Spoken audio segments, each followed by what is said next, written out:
अलमट्टी धरणाच्या उंचीबाबत आज दिल्लीत केंद्रीय मंत्री सी.आर. पाटील यांच्यासोबत महत्त्वाची बैठक होणार आहे।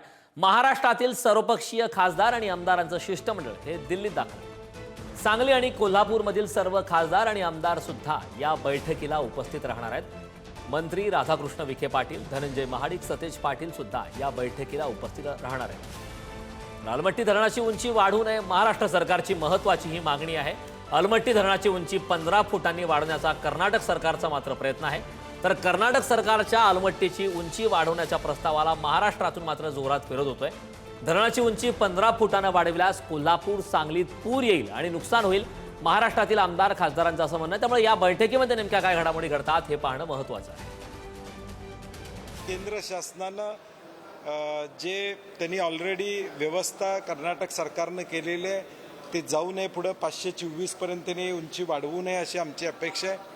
कारण की 2002-03 साली देखील सर्वोच्च न्यायालयामध्ये महाराष्ट्र सरकारनं सांगितलेलं आहे की बॅकवॉटरचा फटका हा आमच्या कोल्हापूर जिल्ह्याला, सांगली जिल्ह्याला प्रामुख्यानं बसतो आणि म्हणून आत्ता आमची केंद्राला विनंती आहे की त्यांनी हस्तक्षेप करून जेवढं पाणी आत्ता साठवत आहेत अलमट्टीमध्ये ते त्यांना पुरेसं आहे आणि म्हणून उंची वाढवून देऊ नये अशी आमची मागणी असणार।